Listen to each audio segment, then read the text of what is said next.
scalar triple product. Today we see the point scalar triple product.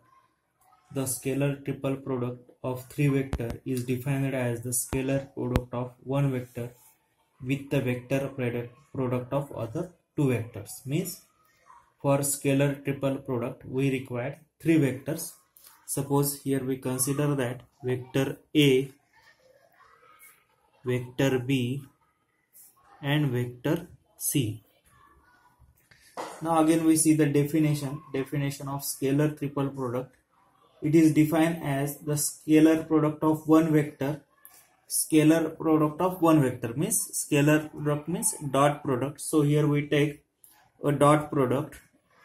So here we say that vector A dot, that is the one scalar product of one vector with the vector product of other two vectors. The vector product म्हणजे काय, vector B cross vector C.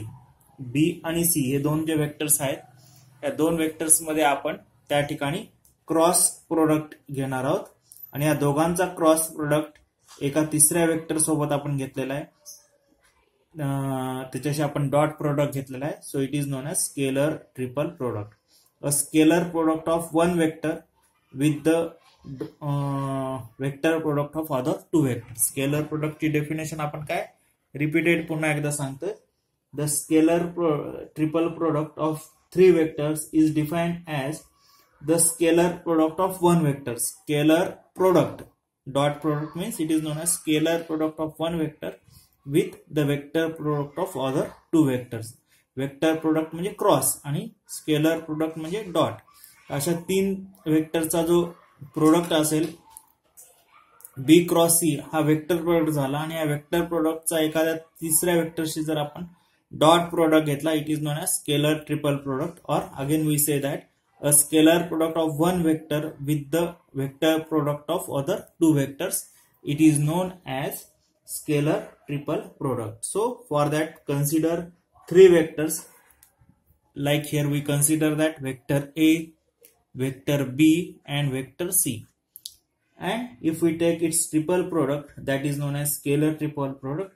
It is written like this: vector A dot in bracket vector B cross vector C, or it is also known as vector A in square bracket vector A vector B vector C. So in this way also we can define this scalar triple product.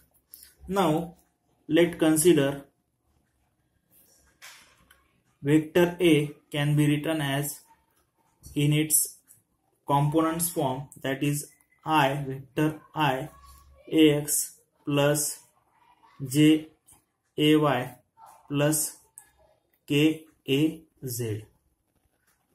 So this is the vector A in terms of its component form, that is component along x axis, component along y axis, component along z axis. In the same way we can write vector B I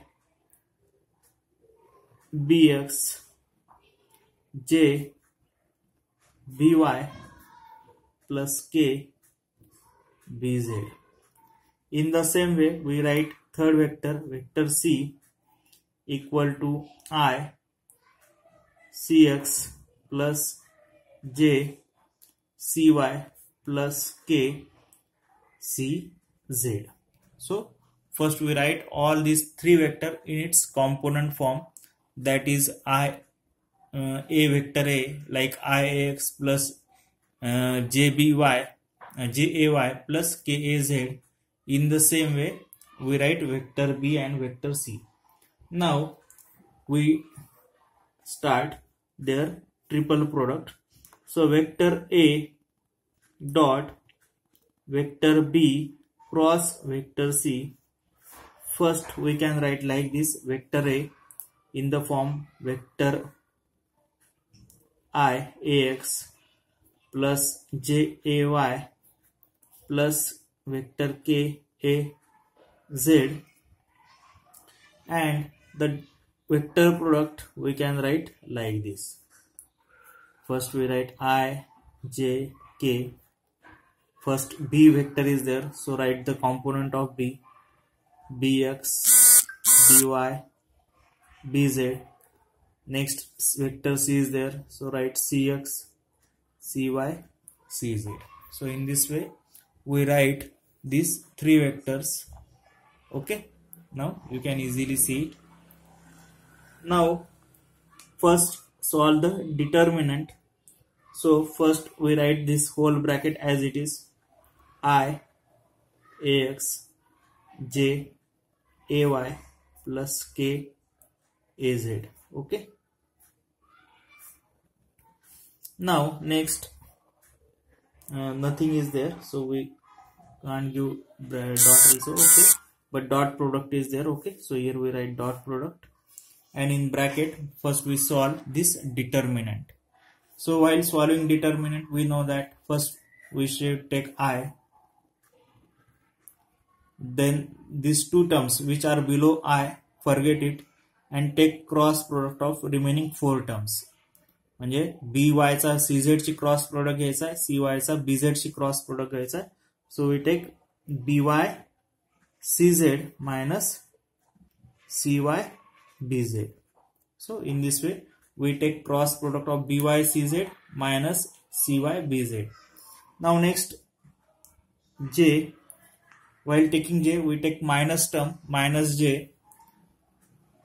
जे च्या खालच्या दोन terms आहेत त्या विसरून जायच्यात आणि उरलेल्या ज्या चार टर्म्स आहेत त्यांचा आपल्याला क्रॉस प्रोडक्ट घ्यायचा आहे, bx cz bz cx. So here we write bx cz minus cx bz again plus k. या उरलेल्या चार टर्म्स आहेत त्यांचा आपल्याला प्रोडक्ट घ्यायचा आहे, bx cy minus cx by. अशा पद्धतीने आता आपण हा डिटर्मिनंट जो आहे, जो वर्टिकल लाइन्स आहेत त्या वर्टिकल लाइन मध्ये जो डिटर्मिनंट आहे त्याला आपण त्या ठिकाणी सिम्प्लिफाय केलेले, सॉल्व केलेलं आहे. त्यानंतर नेक्स्ट आपल्याला ही जी टर्म आहे ब्रॅकेट मधली, त्या ब्रॅकेट मधल्या टर्मनं ह्या पूर्ण दुसऱ्या स्क्वेअर ब्रॅकेट मधल्या टर्मला आपल्याला त्या ठिकाणी मल्टिप्लाय करायचं आहे. आता या ठिकाणी मल्टिप्लाय करताना आपल्याला ज्या स्केलर प्रोडक्ट आहेत त्या स्केलर प्रोडक्टच्या कॅरेक्टरिस्टिक त्या ठिकाणी लक्षात ठेवायची. फर्स्ट कॅरेक्टरिस्टिक आहे vector I dot vector I, vector J dot vector जे, वेक्टर के डॉट वेक्टर के. यांची व्हॅल्यू जी आहे, जो सेल्फ प्रोडक्ट आहे तो सेल्फ प्रोडक्ट 1 असतो. Y? Because I dot I म्हणजेच काय असेल, पहिला वेक्टर त्याची मॅग्निट्यूड 1 असेल, दुसरा वेक्टर त्याची मॅग्निट्यूड 1 असेल, आणि कॉस थिटाची व्हॅल्यू 1 असते. या ठिकाणी दोघांमधला अँगल 0 आहे, कॉस 0 ची व्हॅल्यू 1 आहे, त्यामुळे 1 इंटू 1 इंटू 1 म्हणून व्हॅल्यू 1 आलेली. तर अशा प्रकारे सेल्फ प्रोडक्ट आयचा आयशी, जेचा जेशी आणि केचा केशी यांचा सेल्फ प्रोडक्टची व्हॅल्यू ही त्या ठिकाणी 1 असते. आणि दुसरी कॅरेक्टरिस्टिक आहे वेक्टर आयचा वेक्टर जेशी डॉट प्रोडक्ट घेतलेला आहे, वेक्टर जेचा वेक्टर केशी डॉट प्रोडक्ट घेतलेला आहे, वेक्टर केचा वेक्टर आयशी डॉट प्रोडक्ट घेतलेला आहे. तर हा 0 असतो. का 0 असतो? कारण आय आणि जे यांच्यामधला अँगल 90 आहे, जे आणि के युनिट वेक्टर आहे त्यांच्यामधला अँगल 90 आहे, के आणि आय हे युनिट वेक्टर्स आहेत त्यांच्यामधला अँगल 90 डिग्री आहे. अँगल 90 डिग्री असल्यामुळे कॉस 90 ची व्हॅल्यू 0 असते. कॉस 90 ची व्हॅल्यू 0 असल्यामुळे या ठिकाणी जर आय डॉट जे कन्सिडर केला तर आयचं मॅग्निट्यूड 1 आहे, जेचं मॅग्निट्यूड 1 आहे, आणि कॉस 90 ची व्हॅल्यू 0 असल्यामुळे या ठिकाणी व्हॅल्यू 0 येते. तर ह्या दोन कॅरेक्टरिस्टिक ज्या आहेत, ह्या दोन महत्वाच्या कॅरेक्टरिस्टिक त्या ठिकाणी आपल्याला लक्षात ठेवायचं आहे की आयचा आयशी, जेचा जेशी, केचा केशी डॉट प्रोडक्ट घेतला तर ती व्हॅल्यू 1 असते. म्हणजे सेम वेक्टरचा सेम वेक्टरशी डॉट प्रोडक्ट घेतला तर तो 1 असतो, किंवा त्याला आपण सेल्फ डॉट प्रोडक्ट असं म्हणतो. आणि दुसरा डिफरंट वेक्टरचा जर डॉट प्रोडक्ट घेतला, या ठिकाणी डिफरंट युनिट वेक्टर्स आहेत, डिफरंट युनिट वेक्टरचा जर डॉट प्रोडक्ट घेतला तर तो 0 असतो.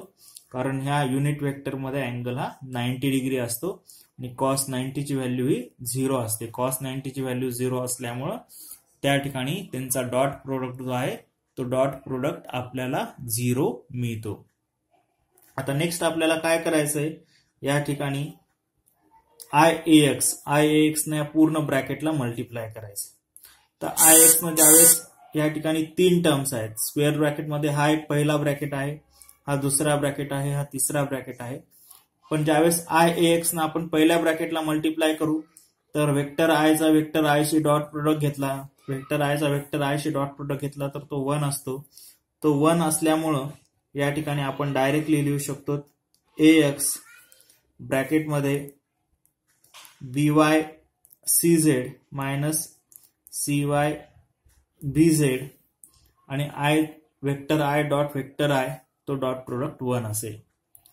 त्यानंतर IAX न दुसऱ्या ब्रॅकेटला मल्टिप्लाय केलं तर या ठिकाणी आय डॉट जे येईल. आय डॉट जे ची व्हॅल्यू 0 असते, त्यामुळे आपोआपच ही सेकंड ब्रॅकेटची टर्म 0 होऊन जाईल. पुन्हा IAX न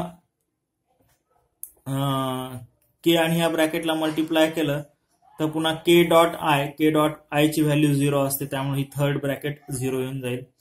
त्यामुळं पहिल्या IAX न ह्या पूर्ण ब्रॅकेटला मल्टिप्लाय केलं तर ही टर्म मिळेल. त्यानंतर मग आपल्याला त्या ठिकाणी मायनसचं साइन द्यायचंय. JAY न जे डॉट आय किंवा JAY न ह्या पहिल्या ब्रॅकेटला मल्टिप्लाय केलं तर जे डॉट आय ची व्हॅल्यू पुन्हा 0 आहे. आय डॉट जे किंवा जे डॉट आय दोघांच्या व्हॅल्यूज या सेम असतात, 0 असतात, त्यामुळे 0 येईल, त्यामुळे आपण ती लिहिलेली नाहीये. नेक्स्ट जे डॉट जे ची व्हॅल्यू 1 असते, प्लस मायनस मायनस येतं आणि मग AY ब्रॅकेटमध्ये आपण लिहू BX CZ minus CX BZ. Okay. त्यानंतर JAY न जेचा केशी डॉट प्रोडक्ट घेतला तर तो 0 आहे, जेचा केशी किंवा केचा जेशी डॉट प्रोडक्ट घेतला तर 0 आहे, त्यामुळे ही टर्म पण 0 होऊन जाईल. त्यामुळं ज्यावेळेस आपण IAX न मल्टिप्लाय केलं एक टर्म मिळाली, JAY न मल्टिप्लाय केलं एक टर्म मिळाली. आता KAZ न मल्टिप्लाय करू. KAZ न मल्टिप्लाय केल्यानंतर के डॉट आय ची व्हॅल्यू 0 असते, के डॉट आय ची व्हॅल्यू 0 आहे. केचा जेशी डॉट प्रोडक्ट घेतला तर के डॉट जे ची व्हॅल्यू 0 आहे, त्यामुळे ही टर्म 0 येईल. केचा केशी डॉट प्रोडक्ट घेतला तर 1 येईल, त्यामुळे थर्ड टर्म आपल्याला मिळेल AZ ब्रॅकेटमध्ये we can write BX CY minus CX BY. So in this way we can simplify this whole equation, this bracket, multiply two bracket and we can simplify it. Now this we can write in a very simple form. I B cross C we can write in the form of determinant. याला डिटर्मिनंटच्या स्वरूपात लिहायचं झालं तर simple way मध्ये असं लिहून टाकायचं AX AY AZ BX BY BZ CX CY CZ. आता हे कसं आलं, AX नंतर X च्या खालच्या दोन टर्म सोडून द्यायच्या, BY CZ minus CY BZ म्हणजे हा डिटर्मिनंट सॉल्व केला, A घेतला, A न या दोघांचा क्रॉस प्रोडक्ट घेतला, ती पहिली टर्म मिळाली. मायनस AY च्या खालच्या टर्म सोडून द्या, BX CZ मिळाला, मायनस CX BZ ही सेकंड टर्म मिळाली. ज्यावेळेस AY ना आपण मल्टिप्लाय करू त्या दोघांचा क्रॉस प्रोडक्ट असेल. त्याचप्रमाणे प्लस AZ न मल्टिप्लाय केला तर BX CY minus CX BY मिळेल. AZ BX CY minus CX BY. So in this way we can solve this triple product, or we can write in the like this form, in square bracket vector A vector B vector C. So in this way we can solve any scalar triple product. Okay, तुम्ही याची घरी एकदा practice करून बघा, काही समजलं नसेल तर कधी पण विचारू शकता. Okay, thank you.